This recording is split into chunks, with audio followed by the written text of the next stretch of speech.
Yes, Projan Media gwe mukutu nateera goyina okuba nga weekumirako okufuna amawulire ageesigika ate nga agakagwawo ffe tukuwa 24/7 gwatana subscribinga ohitinga ne notification bell gwamaze subscribinga okola omulimu gw'amaanyi nnyo okuba weegasse ku Projan Media family so nga tubeere nga tuzitambuliza mu team Oman, team Saudi Arabia, team Dubai, team United Arab Emirates, team UK, team Canada, team Uganda, Kampala, Chikoni, Makerere, Chikoni, mwebale nnyo kwekumya Projan Media TV mukola omulimu gw'amaanyi nnyo agakagwawo ssaawa zino agakagwa ku mmeeza yaffe oba ge twakakusukirawo ssaawa zino MC Cuts asuddeyo tawulo ku NBS Television. Kimanyi kikanga nnyo ne kibadde kisuubira wasinga babadde bakisuubira olw'ensonga emabegakawo MC Cuts abadde agudde mu bintu bingi nnyo ayise mu mbeera nnyingi nnyo kuba abadde emabegakawo embeera eno okutandika okubeerawo yali mu ggwanga lya London, yali mu UK mu kibuga London. Eyo gye yafunira ebizibu ebyabaawo side software yavaayo n'amuvuma ku TV ye kati mu kuriplyinga ye bamutwala ng'omulalu ne bamutwalako ne mu ddwaliro. Eyo gye yaviira n'aliviiringa nga bw'alina siriimu guli twalikolerawo kweri nnyo ku channel yaffe eno bulungi. Awo mabegakawo omukazi we story Cuts Music story zaali nnyingi nnyo nga zonna muzijjukire zaatuuka ku MC Cuts waffe ono the king of the mic y'omu ku basajja aba inspiring nga bwe bakwata omuzindaalo. So kyavu kya ddaaki yamaze n'asulawo tawulo abadde akola show ne Douglas ngero no Douglas bava bona ku NTV ya grooming abana basajja yadde baite bakola show yemu ku NTV kuba yali akola exposed nga Douglas akola the beat ninga bonna bali mu company yemu eya NTV ne bonna bavaayo Cuts yasoko okuvaayo Douglas alyoka n'agobera bonna ne bajja ku NBS ensangi zino ennaku zino NBS Cuts abadde takyakola ku After 5 nga kukolako MC Ollo ng'era kibadde kiteeberezwa nti abadde mulwadde naye ng'agenda kudda kuba yaliko mu ddwaliro n'addukira ku kyaki ya Pastor Bugembe. Esitole zonna mubadde muzimanyi nga bwe zitambula nga aliko mu rehab wuyo bagenze musabira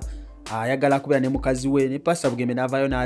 n'aliviiringa ekyama MC Cuts kyasinga okwagala mukazi we n'abaana be ne famire ye. So ebyo bimu ku byagezako okubuulira n'ayogera nti amaze ne siriimu kumala emyaka 13 sonna story muzigudde ne kyaddaaki yamaze n'alangirira nti avudde ku NBS ngera yasuddeyo tawulo naye muyinza oteebereza agenda ku session ki ejjo Cuts yasobola okubanga apostinga akafaanani ng'ali ne SK Mbuga.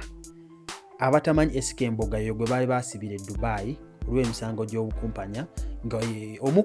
ku basajja abagabye ssente Musama abagabye ku ssente muno mu Uganda yazimba eddwaliro ng'era yasobola okubanga agula TV gye bayita STV. Ayina TV gya owning essaawa zino. Eno TV yalemererwa nannyini waayo ng'era egenda kugwa. SK Mbuga n'asobola okubanga agigula era eyo channel bagita STV.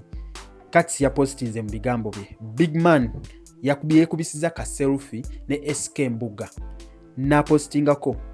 Big man ka caption Big man if you know you know TV coming soon. Era kigambibwa nti TV gyagendako ssaawa zino era TV yakatandika oyinza ogamba yakatandika atandika ddako naye obula kati eriko eddabuto olwakubanga SK Mbuga agiguze era nga ayagala gizaawo bagita STV. Tusuubire ssaawa zonna MC Cuts agenda kuba butereevu ku mpewozo eza STV ng'era akola omulimu gwe nga bw'atera okukola nga wabadde ku NBS yako gwa NBS guganye oluvannyuma lw'okuyita mu byonna byayisemu ebyo nga babadde bakyaganye omuzza ku muzindaalo gwasinga okutegeera ng'era kino kigenza okugwawo nga ne Raymond Mujunyi omusajja gwe tuba tumanyi omunamawulire nga era abadde yava ku NTV naye abadde yava ku NTV naye ng'abadde ku NBS yamaze naye n'asulawo tawulo n'alangira nga bagenda okuddayo ku NTV addemu akolera investigative journalism gwe yali akola ku NTV ng'era ku NBS abadde akozeyo story ntono nnyo.